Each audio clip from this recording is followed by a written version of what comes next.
इधर रायपुर में बीजेपी कार्यकर्ताओं की हत्या पर अरुण साव का बड़ा बयान सामने आया है। बीजेपी कार्यकर्ताओं की हत्या करवाना कायरता है, ये बात कही अरुण साव ने। टारगेट किलिंग हो रही है। कल हत्याकांड के विरोध में छत्तीसगढ़ जाम होगा। बीजेपी कार्यकर्ताओं की हत्या करवा रही है कांग्रेस, ये आरोप लगाया कांग्रेस पर। आपने बस्तर से राजनीतिक हिंसा शुरू की है, हम आज वहीं पहुंचकर चुनौती देंगे, ये बात कही बीजेपी नेताओं ने।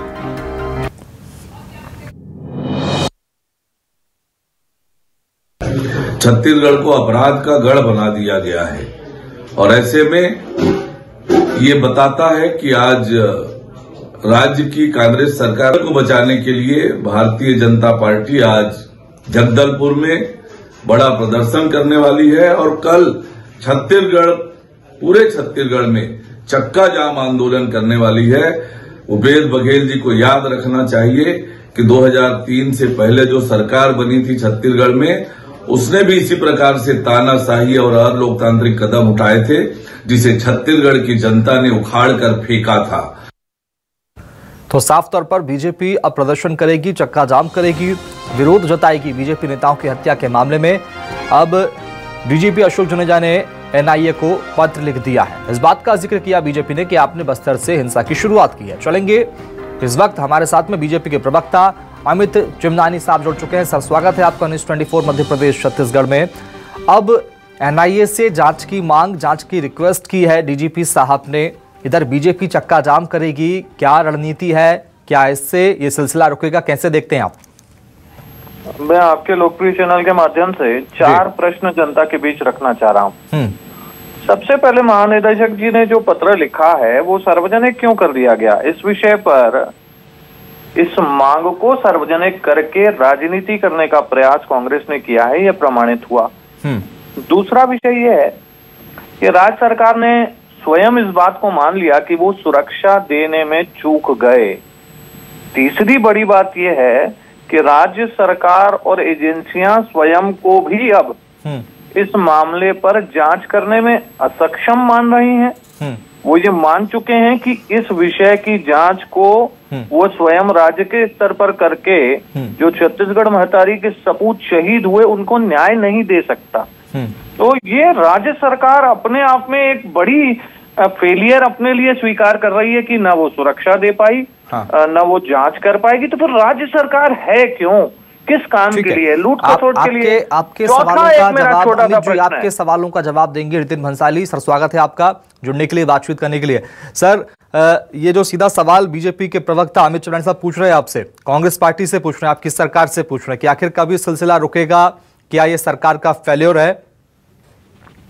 ये सरकार का फेल्योर, जो लोग ये बात इनको पीछे घुस के आज जो है झीरम के नरसंहार से सने हुए और एनआईए जांच की यदि मांग कर दी या पत्र लिख दिया तो इनको एक्सेप्ट करना चाहिए। यही यहाँ पे छाती पीट पीट के बोल रहे हैं कि सुरक्षा नहीं कर पा रहे, जबकि प्रदेश के मुख्यमंत्री माननीय भूपेश बघेल जी इतने संवेदनशील हैं कि उन्होंने तत्काल इस विषय में डीजीपी को निर्देश दिया और कहा कि आप सभी जिलों के एसपी को ये निर्देशित करिए कि वो वहां पर सर्वदलों की बैठक बुलाकर सबकी सुरक्षा निश्चित करें। मैं आपको बता दूं, छत्तीसगढ़ में वर्तमान मुख्यमंत्री भूपेश बघेल जी से ज्यादा सुरक्षा तो प्रदेश के पूर्व मुख्यमंत्री डॉक्टर रमन सिंह जी की है। जेड प्लस सुरक्षा दायरे में चलते हैं। पर ये बार बार जो छाती पीट रहे कि वहां पर ये हो रहा है, वहां पर हत्याएं हो रही, तो नक्सली बौखलाकर को खदेड़ा जा चुका है। एनआईए को पत्र लिखना, डीजीपी साहब ने एनआईए को पत्र लिखा सर जांच के लिए, कैसे देखते हैं आप इस पत्र को?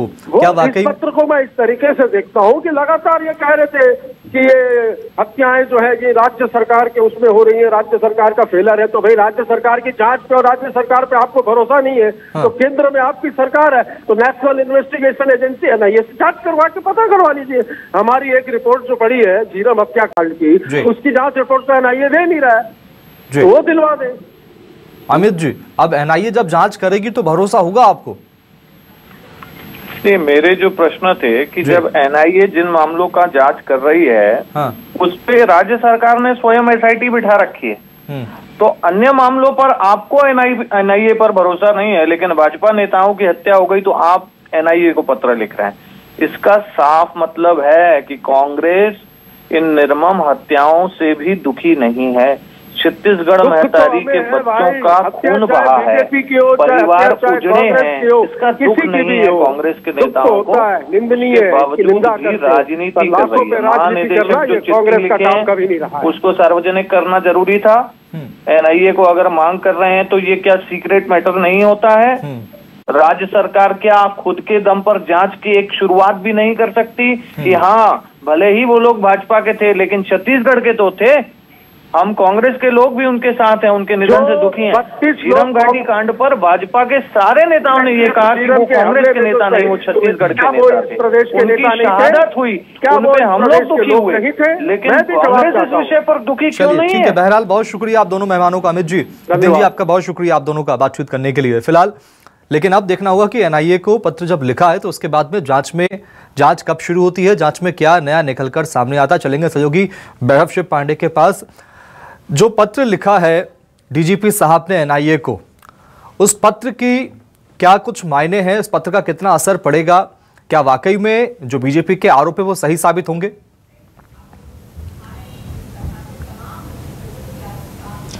देखिए ये तो अभी नहीं कहा जा सकता, क्योंकि एनआईए की तरफ से जांच की भी जाती है या नहीं की जाती है ये भी अभी सवालों में है, क्योंकि पत्र जरूर लिख दिया गया है लेकिन उस पत्र पर एनआईए की तरफ से क्या प्रतिक्रिया आती है इसको देखना लाजमी है।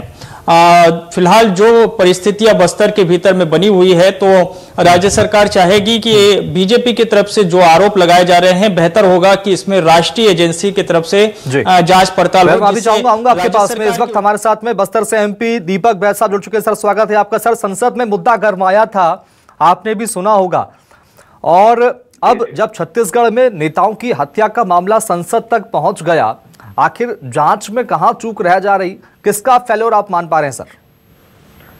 देखिए क्या है, बस्तर बहुत बड़ा भूभाग क्षेत्र है जी, और वनों से आच्छादित है, आप अच्छे से जानते हैं। पहला चीज।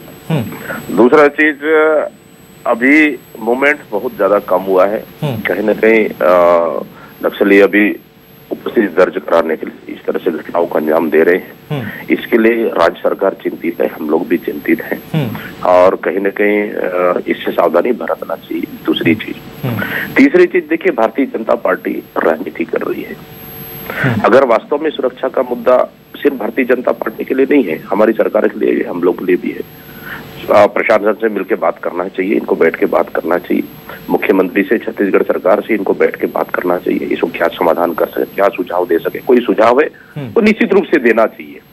सड़क पर उतर के राजनीति करना इसका समाधान नहीं है। राजनीति करना चाहे तो हम लोग भी राजनीति कर सकते थे। क्या वास्तव में दो लोगों की कंटिन्यू होता है, इससे भी हम लोग भी चिंतित हैं, क्योंकि भारतीय जनता पार्टी कार्यकर्ता ही मैदान में नहीं है, हमारे कार्यकर्ता भी मैदान में, सभी दलों के कार्यकर्ता मैदान में, और उससे चिंतित हम लोग भी बड़ा हुआ है, हम लोग भी चिंतित है। लेकिन भारतीय जनता पार्टी जिस तरह से राजनीति कर रही है तो ये तो गलत है, क्योंकि ये समय राजनीति करने का नहीं है, मिलके सामना करने का वक्त नहीं है साहब। एमपी साहब, लेकिन आप ये बताइए कि इसमें फेल्योर किसका है, असफलता किसकी है, लापरवाही किसकी है कि आखिर बीजेपी नेताओं की सरेआम हत्या कर दी जाती है? देखिए लापरवाही किसकी है क्या ये कह पाना अभी संभव नहीं है। हाँ। है नहीं, क्योंकि देखिए हर घरों में पुलिस का सुरक्षा देना भी तो संभव नहीं है ना। भाई ये लोग बता दें कि किस किस नेता को टारगेट में, कौन कौन नेता को खतरा है, ये लोग लिस्ट दे दे सरकार को, सरकार उसको सुरक्षा करेगी। देखिए हम लोग लगातार थाना खोले हैं, हमारी सरकार ने, पिछली सरकार ने भी खोली, अभी हमारी सरकार ने भी खोली, थाना खोलिए, कैंप खोलिए। इसकी वजह से कहीं ना कहीं अभी बैकफुट में, लेकिन इस बौखलाहट में कहीं ना कहीं नुकसान करने का प्रयास कर रहे हैं, चाहे छोटा कार्यकर्ता हो, छोटा नेता हो या बड़ा नेता।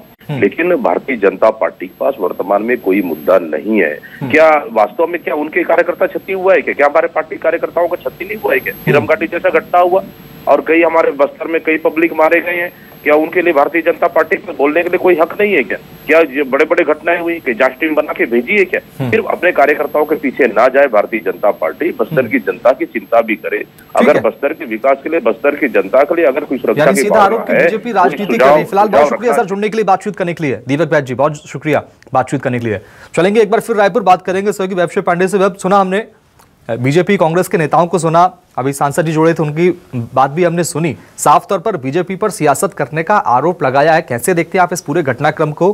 किस मोड़ पर जा रही छत्तीसगढ़ की राजनीति और इन बीजेपी नेताओं की हत्या के बाद में कितना असर? देखिए, बस्तर सबके लिए जो है महत्वपूर्ण है। बस्तर से माना जाता है कि वहां जो भी पार्टी जीतती है सरकार उसी की बनती है।